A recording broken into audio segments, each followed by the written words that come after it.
사도행전 1장 8절에는 이 말씀이 있습니다. 우리 다 같이 읽어볼까요? 오직 성령이 너에게 임하시면 너희가 권능을 받고 예루살렘과 온 유대와 사마리아 땅끝까지 이르러 내 증인이 되리라 하시리라. 아멘. 사도행전은 성령 행전입니다. 그래서 성령 하나님께서 교회를 세우시고 어떻게 일으키시고 또 하나님의 말씀이 어떻게 퍼져갔는지 우리에게 보여주시는 말씀입니다. 그래서 지도를 보면 유대에서 시작된 예수 그리스도 복음이 사마리아 그리고 땅끝까지 이르러가는 그 일정이 사도행전에 기록되어 있습니다. 오늘 말씀은 성령 하나님께서 사도 바울에게 임하셔서 어떤 일을 해가시는지 우리에게 말씀하는 사건입니다.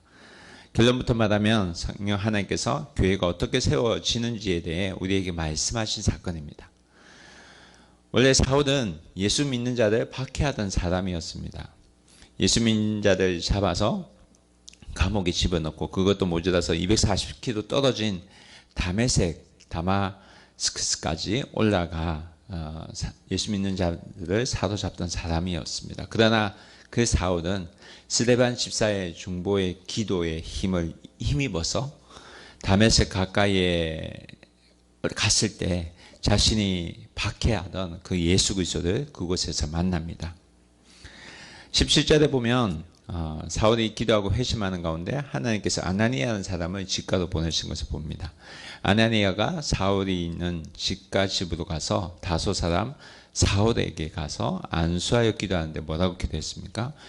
형제 사울아, 내가 곧 내가 오는 길에서 나타나셨던 예수께서 나를 보내어 너도 다시 보게 하시고 성령을 충만하게 하신다니. 그렇습니다.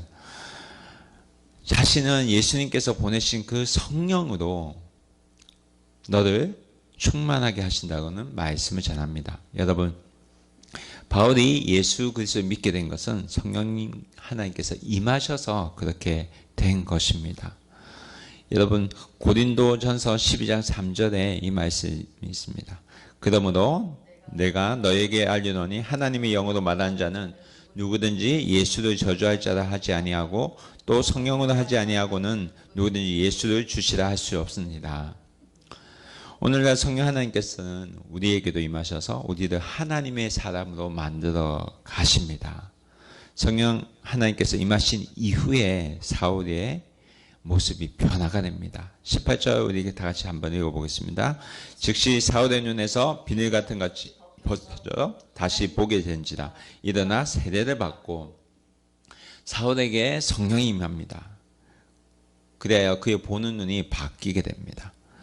영적인 세상을 볼 수 있게 됩니다. 그리고 나서 그가 취한 행동은 일어나 음식을 먹고 바로 세례를 받습니다. 이 이후로부터 그의 삶은 이전과 완전히 달리 성령 하나님께서 인도하는 삶으로 바뀌어집니다. 그래서 사울이 강건하게 된 이후에 들어간 곳이 바로 교회 공동체입니다. 우리 19절 말씀 함께 읽어보겠습니다. 음식을 먹음에 강건하여 지니라. 사울이 다메섹에 있는 제자들과 함께 며칠 있으세. 여러분, 우리가 예수 그리스도를 믿으면 성령 하나님께서는 반드시 교회를 경험하게 하신다는 사실을 아셔야 됩니다.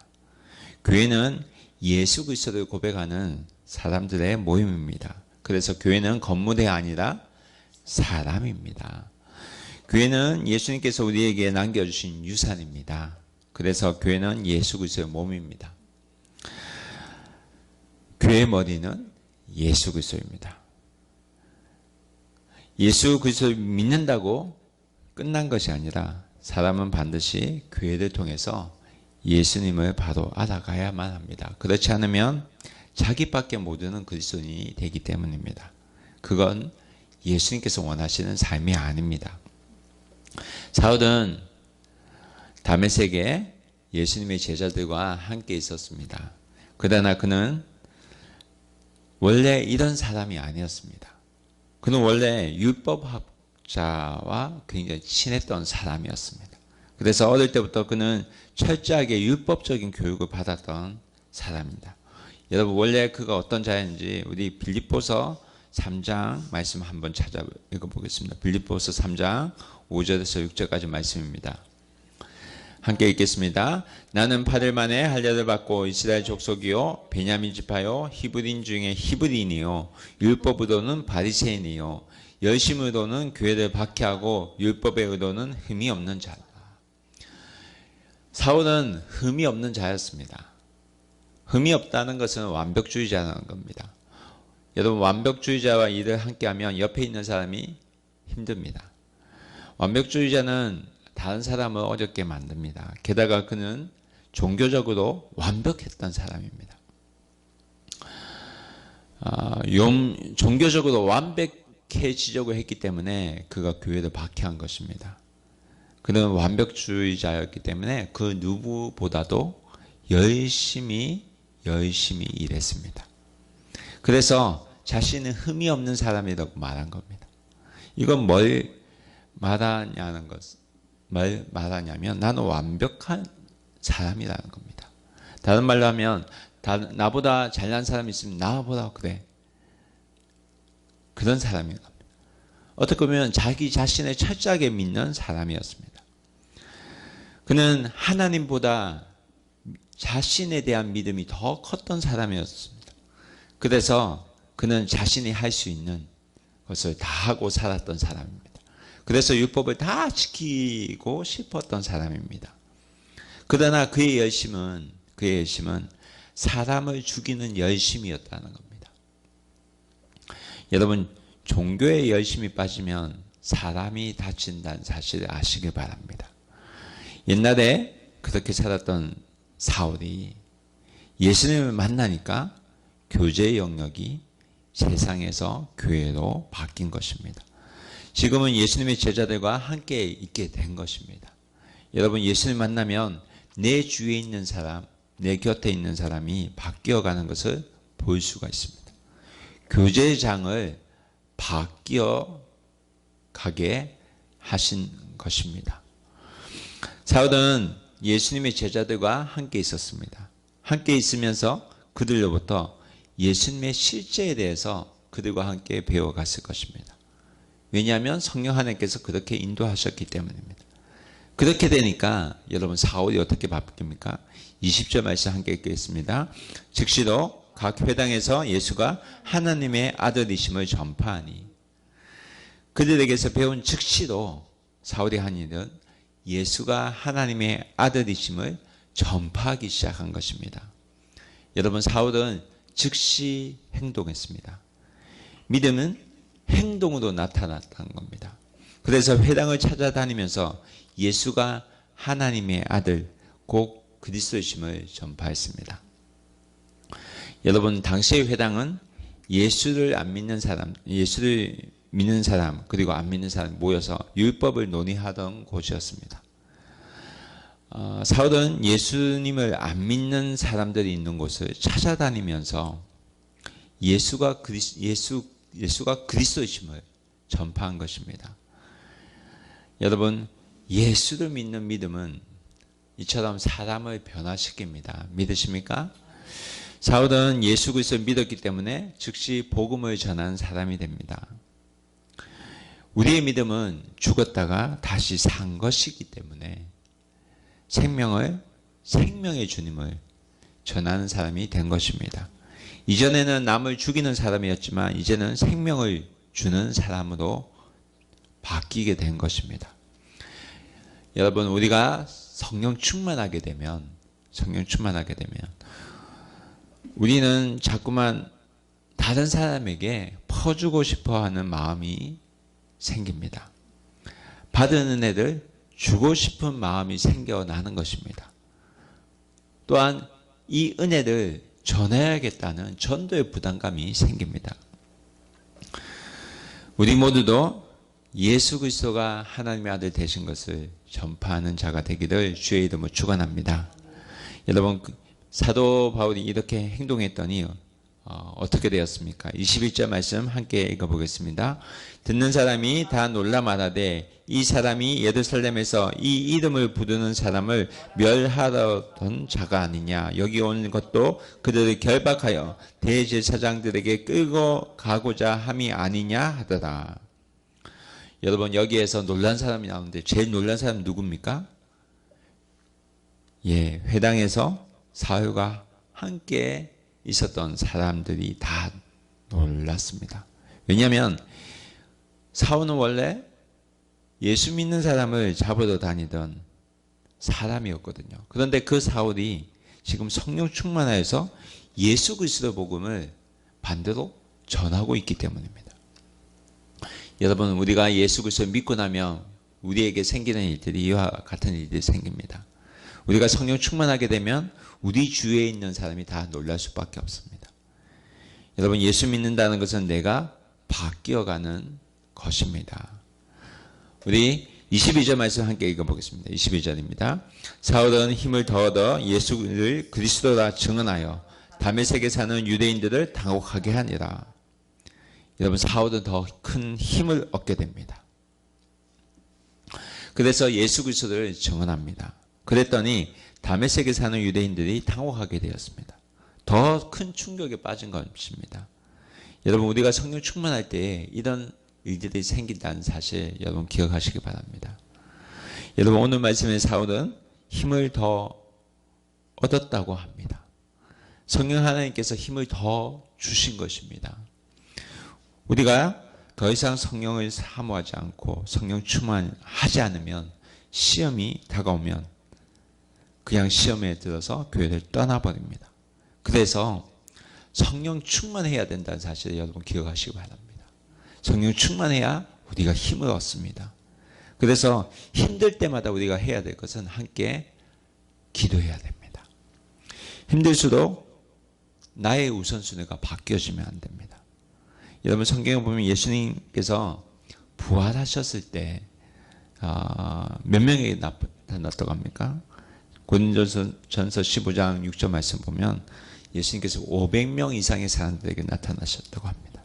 그런데 예수님의 음성에 순종해서 마가의 다락방에 모인 사람들은 120명밖에 없었습니다. 여러분, 나머지는 어디에 갔을까요? 어디에 갔을까요? 피곤하고 힘들어서 다 돌아갔습니다. 우선순위에서 예수님이 밀린 것입니다. 여러분, 어렵고 힘들수록 우리가 해야 될 것은 함께 모여서 기도해야 될 줄로 믿습니다. 사울이 이렇게 예수 그리스도를 계속 증언하고 다녔더니 성경에는 어떤 일이 일어났다고 기록하고 있습니까? 23절 말씀 함께 읽어보겠습니다. 여러 날이 지나매 유대인들이 사울 죽이기를 공모하더니, 여러 날이 지냈다고 합니다. 여기서 이 여러 날은 오랜 시간을 말합니다. 누가가 기록할 때는 여기 간단하게 적었지만 여기 이 사이에는 여러분 3년이란 공백이 있었습니다. 이날 동안 여러분, 성령 하나님께서는 사울을 어디로 데려가셨을까요? 여러분, 갈라디아서 말씀을 한번 찾아보겠습니다. 갈라디아서 1장 17절 말씀입니다. 1장 17절에서 19절까지 말씀 함께 읽어보겠습니다. 또 나보다 먼저 사도된 자들을 만나려고 예루살렘으로 가지 아니하고 아라비아로 갔다가 다시 다메섹으로 돌아갔노라. 그 후 18절입니다. 그 후 3년 만에 내가 게바를 방문하려고 예루살렘에 올라가서 그와 함께 15일을 머무는 동안 19절입니다. 주의 형제 야고보 외에 다른 사도를 보지 못하였노라. 여러분, 갈라디아 편지를 보면 사울이 이때에 다메섹에서 예루살렘으로 가지 아니하고 아라비아로 갔다는 것을 우리가 볼 수 있습니다. 여기에서 말하는 아라비아는 여러분 민족 이름입니다. 다메섹에서 여러분 아래쪽에 보면 왕의 대로가 있습니다. 근데 다메섹에서 저 밑에 아라비아 보시죠? 왕의 대로, 이 길이 있습니다. 근데 이 왕의 대로를 거쳐가는 주위에 있는 그 모든 땅이 사실은 광야입니다. 광야는 어떤 곳이냐면 이런 곳입니다. 이건 뭐가 보이십니까? 아무것도 안 보이잖아요. 물론 있는 것이 있지만 작은 나무밖에 보이지 않는 허허 벌판인 곳이 광야입니다. 여러분, 믿음의 사람들은 다 광야를 거칩니다.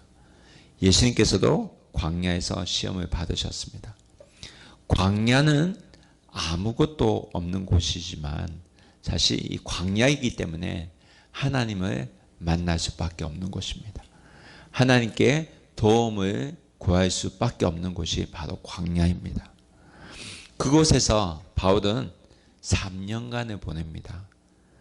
여러분, 광야야말로 우리를 믿음의 사람으로 만드는 곳이라고 우리가 볼 수 있습니다. 사울은 이 시간을 지낸 뒤에 다시 다메섹으로 돌아오게 됩니다. 3년간.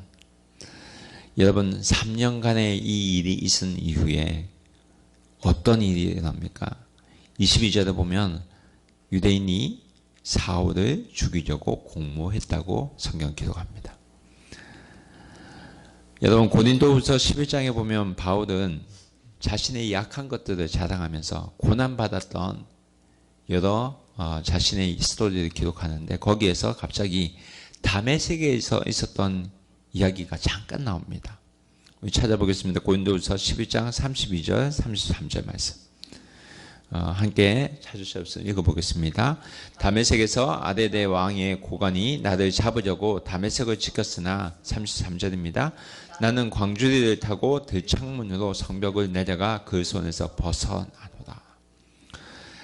여러분, 여기에 나오는 아데다 왕은 페트라라는 지역을 다스리는 왕의 이름입니다.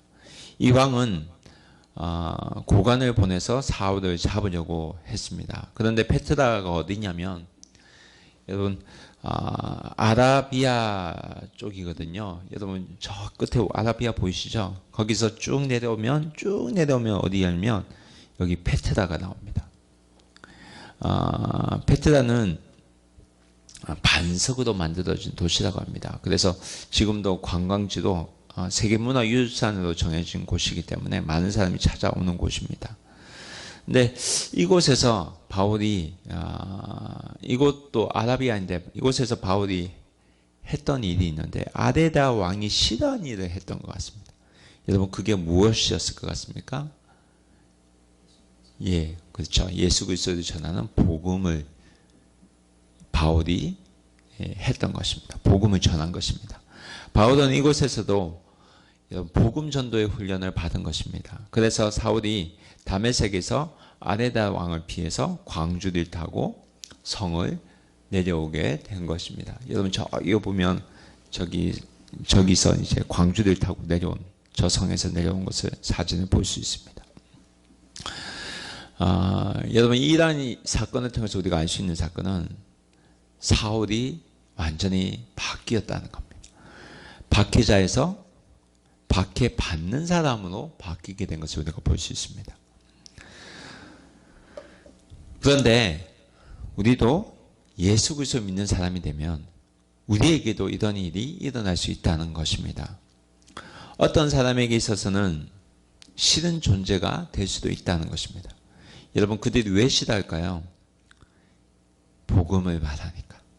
진리를 자꾸 말하니까 싫어하게 되는 겁니다. 진리이신 예수 그리스도를 증거하니까 그렇게 된 것입니다. 여러분, 24절 25절 말씀 함께 읽어보겠습니다. 그 계기가 사울에게 알려지니라. 그들이 그를 죽이려고 밤낮으로 성문까지 지키거늘.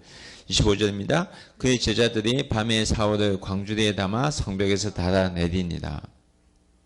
사람들이 사울을 죽이려는 계획이 사울에게 알려지자 사울은 성문에서 광주리를 타고 내려옵니다. 그런데 여기서 잘 보면 지금 사울을 도와주는 자들이 그의 제자인 것을 볼 수 있습니다. 여러분, 이 제자가 어디에서 나왔겠습니까? 3년 동안 지낼 때 그때 나온 겁니다. 그는 사울은 살인의 위협을 피해서 성벽을 타고 도망갑니다.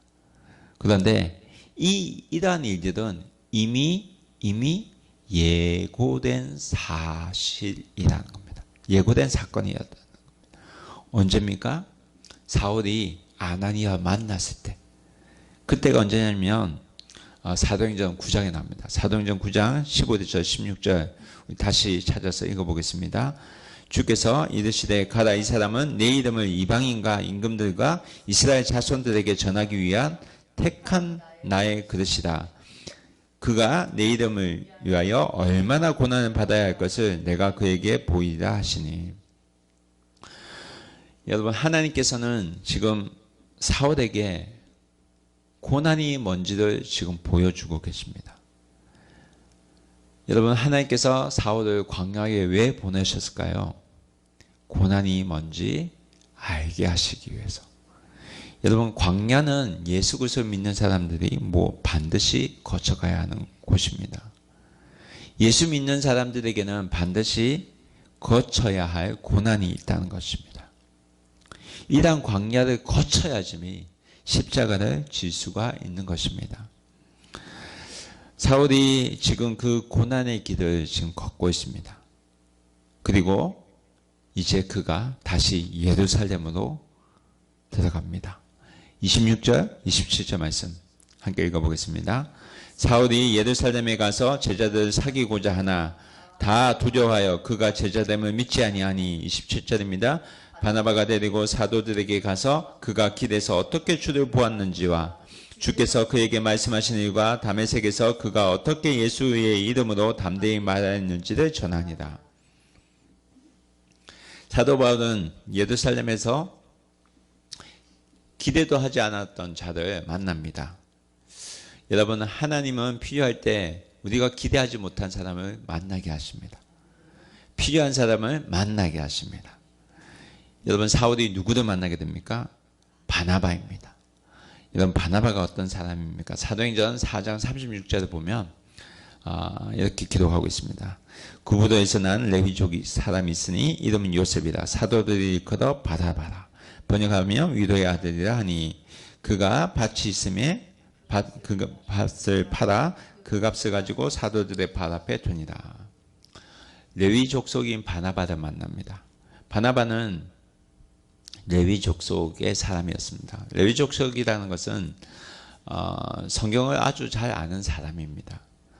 그리고 그의 이름은 요셉으로 별명이 바나바였습니다. 요셉은 더한다는 뜻인데 바나바라는 뜻은 위로자라는 것입니다. 즉 그의 이름은 사람들을 위로하는 그런 이름을 가지고 있었다는 겁니다. 이 말은 무슨 말이냐면 바나바는 위로의 사람이었다는 겁니다.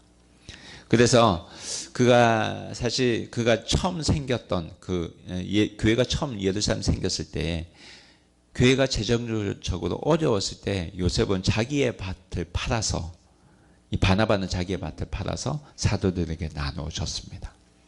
그래서 사실 성경이 이 바나바를 나중에 뭐라고 평가합니까? 사도행전 12장 24절 말씀 이렇게 평가합니다. 찾아서 읽어보겠습니다. 바나바는 착한 사람이요 성령과 믿음이 충만한 사람이라. 이에 큰 무리가 주께 더하여 지더라. 여러분, 이런 분들이 우리 교회에 많이 생겨나기를 기도합니다. 바나바는 아무도 안 믿는 사울을 변론합니다. 여러분, 바나바는 사람을 잘 세워주는 사람이었습니다. 그는 착한 사람이었고 성령과 믿음이 충만한 사람이었습니다. 그렇습니다. 여러분, 하나님은 성령 충만한 사람을 통해서 일하십니다. 하나님이 어떻게 누구를 통해 일하시는지 우리가 잘 볼 수 있어야만 합니다. 여러분, 바나바 덕분에 사울이 어떻게 됩니까? 28절, 29절 말씀 한번 읽어보겠습니다. 사울이 제자들과 함께 있어 예루살렘에 출입하며 29절입니다. 또 주 예수의 이름으로 담대히 말하고 헬라파 유대인들과 함께 말하며 변론하니 그 사람들이 죽이려고 힘쓰거늘. 여러분, 사울이 제자들과 함께하는 사람이 됩니다. 그래서 사울이 예루살렘에 출입을 하게 됩니다. 그리고 나서 뭘 합니까? 헬라파 유대인들과 함께 말하며 변론을 합니다. 여기에 나오는 헬라파의 사람들은 누구를 말합니까? 디아스포라 사람들, 흩어졌던 유대인들을 말합니다. 이쪽에서 살다가 이 지역에 살다가 외국에 살다 온 사람입니다. 그런데 지금 사울은 헬레파 사람들과 변론을 하고 있습니다. 그런데 사실 이 일들은 이전에 누군가 했던 일입니다. 누가 했던 일일까요? 스데반이 했던 일입니다. 여러분 사도행전 6장 8절에서 10절까지 말씀 다시 한번 찾아 읽어보겠습니다. 사도행전 6장 8절에서 10절까지 말씀 찾아 읽어보겠습니다. 스데반이 은혜와 권능이 충만하여 큰 기사와 표적을 민간에게 행하니 이른바 자유민들 즉 구레네인들 알렉산드리아인 길리기아와 아시아에서 온 사람들의 회당에서 어떤 자들이 일어나 스데반과 더불어 논쟁할세 스데반이 지혜와 성령으로 말함을 그들이 능히 당하지 못하여. 스데반이 누구와 논쟁했냐면 헬라파 유대인들, 디아스포라 유대인들과 논쟁했습니다. 그런데 사울이 지금 스데반이 했던 일들을 지금 하고 있는 것입니다. 이들이 모인 회당에서 같은 장소에서 이제는 사울이 스데반의 역할을 대신하고 있는 것입니다. 스데반이 논쟁을 하며 예수 그리스도 복음을 전했는데 지금 다시 사울이 복음을 그들에게 전하고 있는 것입니다. 여러분, 헬라파 유대인 사람들이 가만히 있었을까요? 아니에요. 이미 스데반을 한번 죽였던 경험이 있는데 가만히 있었겠습니까? 그래서 사울을 죽이려고 합니다. 그런데 그의 형제들이 이 사실을 알고 사울을 어디로 보냅니까? 30절 말씀 함께 보겠습니다. 형제들이 알고 가이사랴로 데리고 내려가서 다소로 보내니라. 여러분, 다소가 어디냐면요, 저기 제일 위에 다소로 데려가는데 아마 100km 더 가고, 그리고 다소는 400km 떨어진 곳입니다. 그곳으로 보냅니다. 여기서 보면 형제들이 억지로 보낸 것 같은데 아닙니다. 사실 이때에 사울은 사실 안 가려고 했습니다. 이 사실이 사도행전 22장에 기록되어 있습니다. 22장 찾아보겠습니다. 17절에서 21절까지 말씀 한번 찾아 읽어보겠습니다. 후에 내가 예루살렘을 돌아와서 성전에서 기도할 때 황홀한 중에 봄에 주께서 내게 말씀하시되 속히 예루살렘에서 나가라. 그들은 내가 내게 대하여 증언하는 말 듣지 아니하니라 하시거늘 내가 말하기를 주님 내가 주를 믿는 사람들을 가두고 꼭 각 회당에서 때리고 또 주의 증인 스데반이 피를 흘릴 때까지 내가 곁에 서서 찬성하고 그 죽이는 사람들의 옷을 지킨 줄 그들도 아나이다. 나도 또 이르되 떠나가라. 내가 너를 멀리 이방인에게 보내리라 하셨느니라. 사울은 사실 안 가려고 했는데 성령 하나님께서 가라고 하셔서 알려주셔서 가게 된 것입니다. 여러분, 사울은 성령 하나님의 음성을 듣고 움직인 것입니다. 주님께서 사울을 이방인으로 보내겠다고 하셔서 그 음성에 순종하여 가게 된 것입니다. 여러분, 사울은 사실 스데반처럼 그렇게 살다가 자신도 스데반처럼 죽기도 원했지만 주님은 이방인을 위해서 그를 보내시겠다고 하신 것입니다. 그래서 형제들을 통해서 가이사랴로 보낸 것입니다. 여러분, 그리고 가이사랴에 누가 있었어요? 빌립이 있었죠. 빌립. 사울은 빌립과 이곳에서 교제했었을 것입니다. 그리고 나서 배를 타고 다소로 갔을 것입니다. 여러분, 다소는 고대 도시입니다. 근데 이 도시가 어떤 곳이냐면 로마 식민지입니다. 로마 식민지로 있었던 땅입니다. 그래서 다소 사람들은 원래 태어나면서부터 로마 시민권이 부여가 됩니다. 그래서 사실 사울은 7, 8년 동안 이곳에서 지내는데 원래 사울의 출신이 이곳입니다. 여러분, 다소는 헬라 문화권을 가진 그러한 땅입니다. 여기가 유명한 곳이 여기에 이 지역에 유명한 것이 뭐냐면 텐트 만드는 일이었다고 합니다. 사울은 이곳에서 텐트 만드는 기술을 배웠을 것입니다. 하나님께서는 이곳에서 선교를 위해서 그들 다시 준비시켜 주신 것입니다. 그동안 여러분 교회는 어떻게 됐을까요? 사울이 없는 교회. 우리는 생각할 수 없을 것 같지만 어떻게 되는지 성경은 이렇게 기록합니다. 31절 말씀 함께 읽어보겠습니다. 그리하여 온 유대와 갈릴리와 사마리아 교회가 평안하여 든든히 서가고 주를 경외함과 성령의 위로로 진행하여 수가 더 많아지더라. 보십시오. 사울은 안 보이지만 성령 하나님께서는 일을 계속하셔서 교회는 부흥해 가는 것을 볼 수가 있습니다. 여러분, 예수님께서 사도행전 1장 8절에 우리에게 이미 말씀하셨던 그대로 하나님께서는 성령 하나님을 통해서 교회를 세워가시는 것을 우리가 볼 수가 있습니다. 성령이 우리에게 임하시면 교회는 세워집니다. 중요한 것은 사람이 아니라 내가 아니라 성령 하나님께서 교회를 세워가신다는 것입니다. 어떻게? 평안하게. 주님은 평안한데 사람이 흔들릴 뿐입니다.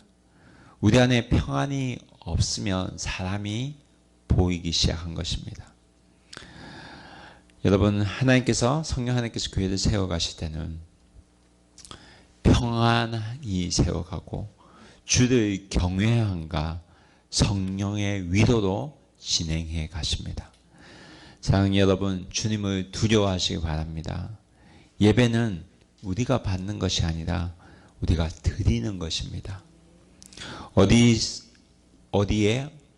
어디서든지 어떤 모습으로 있든지 예배를 드리는 자로 서 있기를 기도합니다. 광야에 있든지 직장에 있든지 학교에 있든지 하나님을 경외하고 주님이 다시 오실 그날까지 교회로서 주님의 교회로서 예배 드리는 자가 되기를 주 예수 그리스도의 이름으로 축원합니다. 그때에 어떤 일이 일어납니까? 수가 더 많아진다고 합니다.